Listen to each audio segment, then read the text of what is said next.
So I've got the new TVC Landspeeder here. I wasn't too excited about this. Doesn't look too much different from the old one, but we will check it out. Looks like it's got a different engine. Reminds me a lot of the Black Series Landspeeder when I look at that. But we'll see. See how this looks. Let's check it out. So here's our Luke. It's just basically the same Luke with a poncho and a floppy hat on the oversized deluxe card. I'm glad these oversized cards are going away. He is 344A right there. And here is our Landspeeder right here. So let's go ahead and open up a Luke. Check it out. Here's our Luke with his little cloth skirt. He's got little spots. So we got a hole right there. We can add like his macro binoculars on, or the droid collar, stuff like that, which he comes with the macro binoculars right there. He comes with a little droid collar. Put that in there. He comes with this floppy hat. It's kind of funny, you look at the image of this and it's, him coming out and seeing his aunt and uncle after they've been killed. But the accessories, a lot of this is from other things. So we got the rifle that will go in the Landspeeder, and then we have a lightsaber lit and a lightsaber unlit, which also has a peg on it. Now we have the macro binoculars and droid collar on him. So there he is, floppy hat and poncho. It kind of bulges out because of having all that stuff on his belt there, which, you could take it off and all that, but I just wanted to have as much on there. Poncho fits pretty well. It's got little stitches, put his arms through, so it's going to look fairly accurate. So here is our Landspeeder, and it looks really good. When I pulled it off, I was like, actually, this looks really nice. So much so I was like, it might be better than the old one. We'll compare that here in a minute. So there's a little more space in the back. They did this on the Black Series one too, so you can have like 3PO's feet go down in there.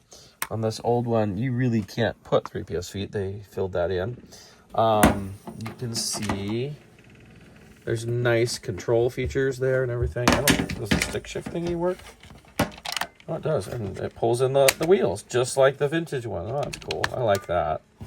So you can have it just flat, or you can bring up the wheels. So it just still has that sort of thing, which is pretty nice. We've got the steering wheel in there.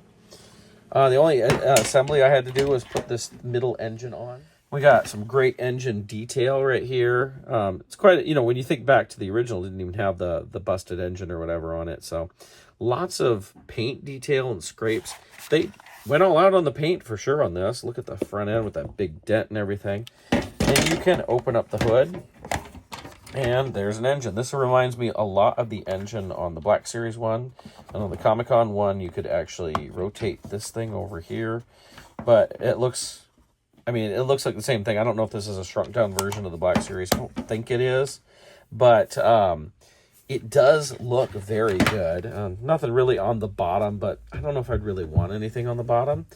But I'll admit, it looks really good. So now we just got to compare it. So if we look at these two, you can see a different color difference. I know when this came out, I wasn't so sure about the color on it. And amazingly, these days we always think everything doesn't have as much paint and detail. I'd say this newer one has a little bit more paint detail. And this was like the second version. I think it was the second version. I remember. We got two of these right back to back, and over the years, just in different places. They both look good, though.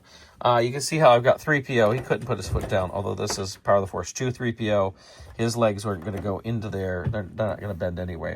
You can see that Obi-Wan's a Power of the Force 2, and the R2's Power of the Force 2 as well. So they're older figures that I have in there. I've just always had them in there. It does have the spot to put Luke's rifle. I think it'll fit better. This one I always felt I had to put it in by the scope, so we're going to add that. But it looks good. It's about the same size. I'd say it's a little bit shorter than the original. Yeah, definitely a little bit shorter. Little minor variations in it, but this one still looks good, but I will admit this one does look better. So I'm pretty impressed with the Landspeeder. It wasn't one I was necessarily looking forward to, but it turned out to be a pretty cool vehicle for what it is. It's a nice Luke. I'm glad we got a Luke with it. So there we go. There's the TVC Landspeeder.